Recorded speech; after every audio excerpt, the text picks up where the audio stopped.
So let's talk about interoperability. All it means is that two different chains can interact with each other.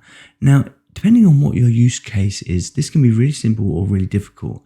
In the terms of providing digital cash, I believe this can actually be really simple. Getting different chains to kind of work together and form this greater ecosystem. It's very, very off the radar, very, very technical. I know you just don't understand what this does. And as soon as you do, you'll switch everything. Before we do that then, let's have a look at what's been going on in Decred. So we've actually had a really important vote this week, and it's just passed over the last couple of days, and it's the Treasury approval. So the Treasury in 25 days will be completely decentralized. And to my knowledge, this will be the first Treasury that is not controlled by one single entity. The vote was to kind of take the keys and put them into the community. So now we have this two-factor authentication, if you like, where the stakeholders have to approve anything that goes forward. So we can no longer delve into the pot, and we haven't really, but we can no longer delve into the Decred Treasury without it actually going through the true procedures, which is absolutely amazing. So this is completely locked in now. And it passed with 99% of the votes, which is absolutely amazing. Pretty much everyone wanted to see this happen. So that's going to be version 8 of the Decred protocol. So one thing that came up this week, and one person I want to shout out, kind of that you guys should follow and you guys should look at if you're not already doing so, and that's Luke Powell, or Luke P _ is what his Twitter name is, and he's one of the developers of Decred, and he started this thread this week about what a DAO is and how the word DAO is being overhyped and overused, and actual fact that there are very few true DAOs. And as this becomes a key word, you are going to see lots of people spouting about the way that they're a DAO and they have a treasury and all the rest of it. So I think it's really important to understand what it is and make sure that you understand that, is it a true DAO? Is it truly decentralized? Is no single entity going to be able to hack that and take all the funds out or whatever? So this is a really, really cool thread. So if you haven't read it already, you should follow Luke. So the next thing that we have here is the proposal. So I've been included in the video content production proposal for Decred. And there's going to be 3 of us working on this, and I got approached a couple of weeks ago by Exodus to see if I wanted to do this, and it was like, wow, this is absolutely amazing. It's one of the reasons that I really like the Decred community is because they're always trying to pull you in, they're always trying to kind of include you, and it's a very welcoming environment. So at the moment then, we've got 97% votes yes, over 10,000 votes, which is absolutely phenomenal, which is brilliant. This will go through. It's got one more day left on it, so we'll see how that pans out, but it looks like it's going to go through. Now, it's important to note that the videos I do for the Decred Society channel are not part of this proposal. Everything that I'm going to publish for this proposal will go on to the official Decred channel. So we're going to be looking at the fundamentals of Decred and just trying to break down some of the things that people don't always understand, or can't quite get their heads around. And we're going to try and build up content that way.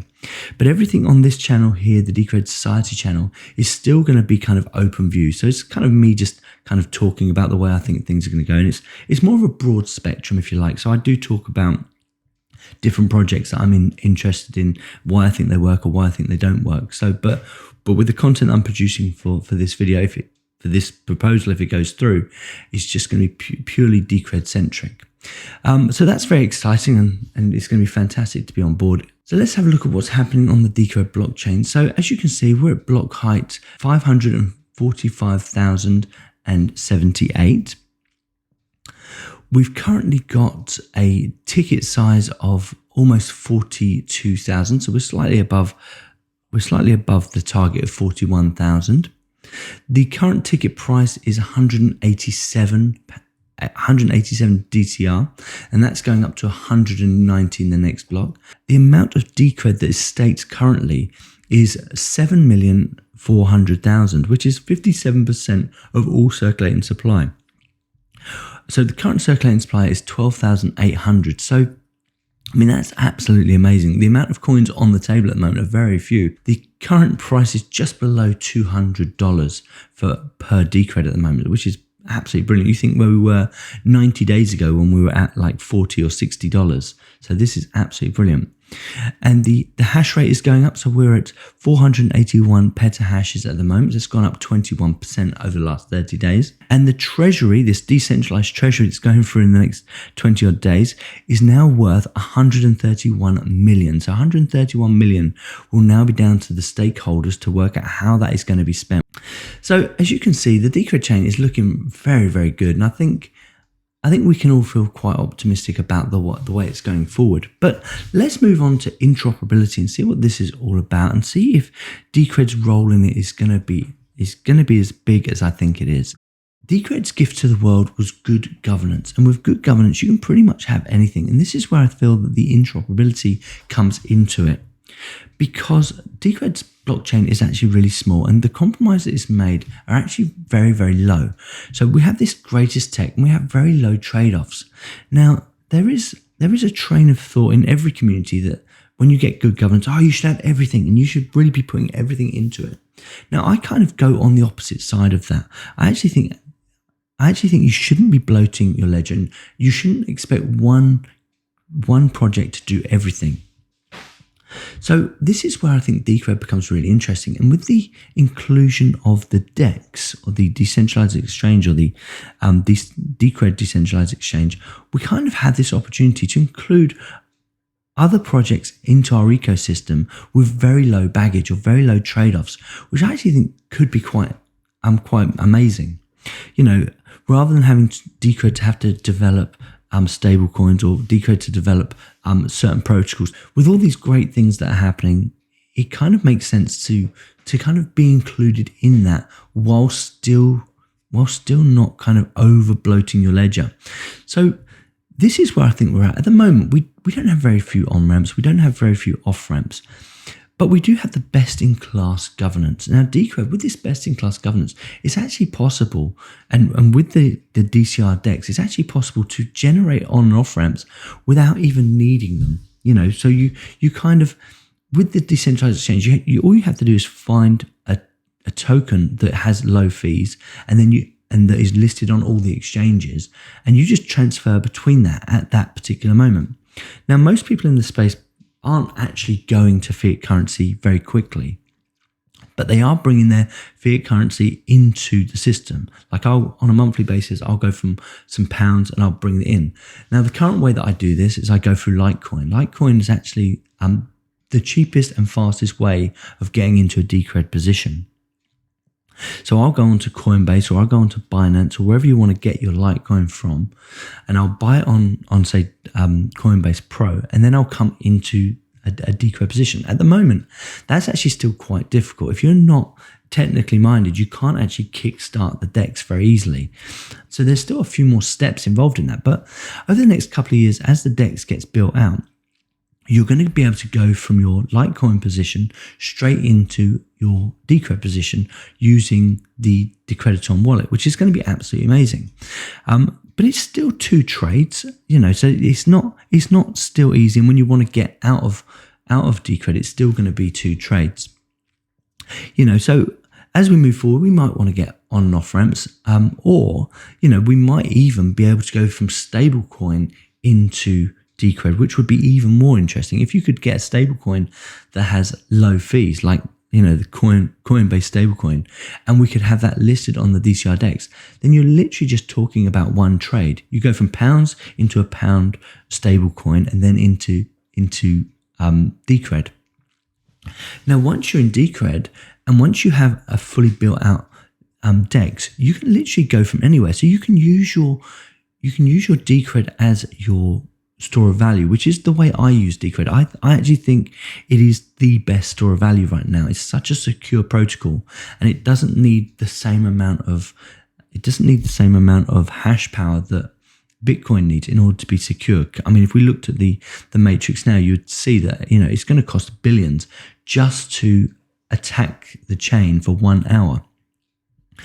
which is that leaves me, and it's been that way since I've been looking at the chain. So the last 2 years or so, it's always been really, really expensive to attack the chain, and it puts a lot of people off, which is obviously what it's meant to do. So having this hybrid system is brilliant. So in terms of your store of value, I don't think there's any better one than Decred. And actually, getting in and out of Decred is normally a fraction of a penny as well. It doesn't actually cost that much.